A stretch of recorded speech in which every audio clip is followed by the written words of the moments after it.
Today I am going to start the synonym, and this is second part. Prior to it I have already uploaded the first part of the synonyms. आज और जो है हम इसका series हम continue करेंगे, and this video is particularly for those students who are preparing for different competitive exams and those aspirants who aspire to speak English, to write English well and to learn English. So this session is gonna go very awesome. तो आपसे मेरी request है कि इस video के आप अंत तक बने रहें। ये सारे वर्ड जो हैं इसके मैं मीनिंग बताऊंगा और पूरे डिटेल में मैं बताने वाला हूं। तो सबसे पहले आप जो है इसका स्क्रीनशॉट ले लें। स्क्रीनशॉट लेने के बाद जो है आप क्या करें, इसको खुद से एक बार अटैम्प्ट करें, जिससे आपको अपना लेवल पता चलेगा। फिर मैं इसको डिटेल में बता रहा हूँ, फिर आप मैच करके खुद देखें। तो जो है पहले आप स्क्रीनशॉट ले लें, फिर हम इस सेशन को स्टार्ट करेंगे। तो दोस्तों आप स्क्रीनशॉट ले चुके हैं, तो अब हम जो है सेशन को स्टार्ट करते हैं। लेकिन उससे पहले आपसे मेरी रिक्वेस्ट है कि just you like the video and subscribe it so that it will encourage me to make further videos. So let's get started. First word is combative. Combative का मतलब होता है लड़ने झगड़ने वाला। quarrelsome इसके सेंस में यूज़ होगा। तो quarrelsome वर्ड जो है हमारा यहाँ सी ऑप्शन में है। तो अब इसका वन बाय वन हम मीनिंग जो है बताते हुए चलेंगे। कॉम्बेटिव वर्ड का मतलब होता है लड़ने झगड़ने वाला। मतलब जो लड़ने झगड़ने वाला इंसान होता है उसे हम झगड़ालू कहते हैं। झगड़ालू, झगड़ालू। तो झगड़ालू के लिए हम quarrelsome वर्ड यूज़ करते हैं, सेम मीनिंग होगा। अब जो है ये quarrel वर्ड वर्ब है, इसका मतलब झगड़ा करना होता है, लड़ना होता है, झगड़ा करना, झगड़ा करना। और ये quarrel it's like verbal fight. And the B option, the meaning of this word is a tiff. मतलब ये वर्ड ऑल्टरकेशन है। ऑल्टरकेशन का जो सिनोनिम वर्ड होगा in English we can say tiff. Tiff का मतलब क्या होता है, तू मैं करना, मतलब झड़प, झड़प, झड़प समझते होंगे, झगड़ना ये कह सकते हैं, या झगड़ा। ठीक है। नाउ सी ऑप्शन मैंने बता दिया आपको, quarrelsome का मतलब झगड़ालू होता है, सेम मीनिंग होगा। अब आइए डी ऑप्शन में। डी ऑप्शन हमारा है fraternity. Fraternity that means in English we can say brotherhood. Brotherhood का मतलब क्या होता है, भाईचारा। हिंदी में हम इसे कहेंगे भाईचारा। अब हम आते हैं सेकेंड वर्ड पे, इस सिनोनिम का। सेकेंड वर्ड हमारा है अपलॉड। अपलॉड का जो सेम मीनिंग वाला यानी सिमिलर मीनिंग वाला वर्ड है यहाँ, ये है अक्लेम। तो हम टिक करेंगे अक्लेम पे। फिर हम जो है सारे वर्ड को डिटेल में समझते हुए चलते हैं। तो अपलॉड का मतलब होता है किसी की तारीफ करना। टू प्रेज समवन मतलब प्रशंसा करना, प्रशंसा, प्रशंसा करना। और we can say to praise someone, praise someone. Condemn word का मीनिंग होता है to criticise. That means to criticise someone sharply, to scold someone sharply. ठीक है। निंदा करना होता है, ये दोनों का मतलब निंदा करना, निंदा करना। और अक्लेम का मतलब वही प्रशंसा करना, टू प्रेज समवन। और डिफेंड का मतलब होगा रक्षा करना, बचाव करना, रक्षा, रक्षा या फिर बचाव करना, बचाव करना। इसका अपोजिट वर्ड जो है अटैक होता है, याद रखिएगा। अब हम तीसरे वर्ड पे आते हैं। तीसरा वर्ड हमारा है अफेक्शन।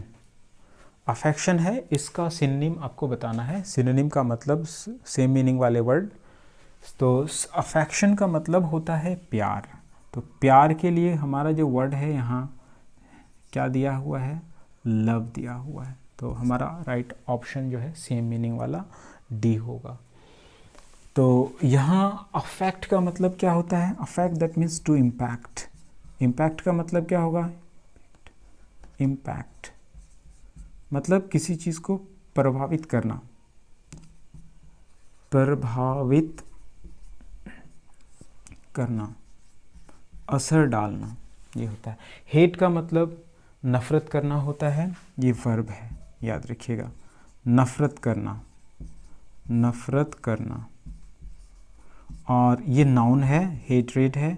हेट्रेड का मतलब होता है नफ़रत, और लव का मतलब प्यार होता है। अब आते हैं चौथे वर्ड में। चौथा वर्ड हमारा है एम्बिगियस। एम्बिगियस वर्ड जो है एडजेक्टिव है, याद रखिएगा। ओयूएस एंडिंग वर्ड ज़्यादातर जो है एडजेक्टिव होता है, और इसका नाउन फॉर्म एम्बिग्यूटी होगा। इससे पहले वाला वीडियो में मैंने ऑलरेडी बता रखा है, और इससे पहले वाला भी वीडियो देखिए, उसमें बहुत ही वंडरफुल वर्ड्स हैं, ऑसम वर्ड्स हैं, बहुत ही जो है हेल्प होगा आपको। तो एम्बिगियस का मतलब होता है जो चीज़ क्लियर ना हो, something which is not clear. तो जो चीज़ क्लियर ना हो, जो चीज़ अस्पष्ट ना हो, वो एम्बिगियस होता है, और उसके लिए वर्ड हम वैग यूज़ करते हैं। तो हमारा राइट ऑप्शन ए होगा। तो इसका हिंदी में मीनिंग क्या होगा? Something which is not clear, Hindi में मीनिंग होगा अस्पष्ट, अस्पष्ट। तो वैग का भी मतलब वही होगा, अस्पष्ट। And let's see option B है एक्सप्लिसिट। एक्सप्लिसिट का मतलब होता है समथिंग विच इज़ क्लियर, जो चीज़ अस्पष्ट हो। तो क्लियर के लिए वर्ड विविड भी यूज़ किया जाता है, लूसिड वर्ड भी यूज़ किया जाता है, इससे पहले वाला वीडियो में मैंने बताया है। और अपैरेंट का भी मतलब होता है अस्पष्ट। तो मतलब बी, सी और डी जो है, ये तीनों वर्ड का मतलब होता है अस्पष्ट। क्या होता है? अस्पष्ट, मतलब क्लियर। ठीक है, बी, सी और डी ये तीनों का मतलब अस्पष्ट होता है। मतलब ये भी तीनों अपने आप में सिनोनिम वाले वर्ड हैं, लेकिन हमारा जो है वर्ड एम्बिगुअस जो दिया है अस्पष्ट, इसका सिनोनिम हमें यहाँ टिक करना है, तो इसका ऑप्शन ए आएगा, याद रखिएगा। Now come to the fifth word. Fifth word हमारा है admonish. Admonish that means to scold someone, मतलब किसी को डांटना या फटकारना, ये होता है। तो डांटना फटकारना के लिए वर्ड हम यूज़ करते हैं चाइल्ड यूज़ करेंगे। So the right option is C. Right option हमारा सी है। और डांटना फटकारना के लिए बहुत सारे वर्ड यूज़ किए जाते हैं। स्कोल्ड, रेप्रिमांड यूज़ किया जाता है, और जो है रेप्रिहेंड यूज़ किया जाता है, स्कॉफ वर्ड यूज़ किया जाता है। So it has many synonyms as well.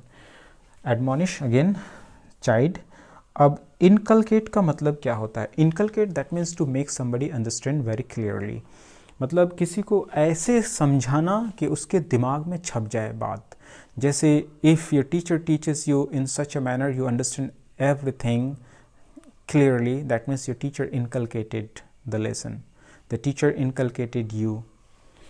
तो इनकलकेट का मतलब हुआ क्या? ऐसे पढ़ाना कि दिमाग में छप जाए, मतलब पूरा मन में बिठाना, मन में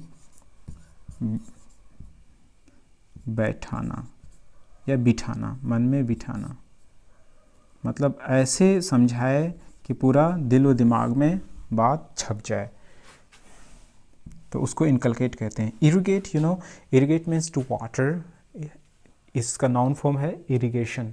वाटर का मतलब भी सिंचाई करना होता है।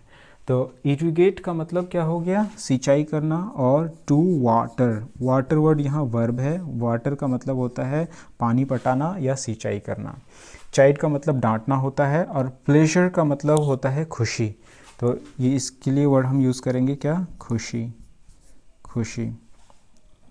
ठीक है।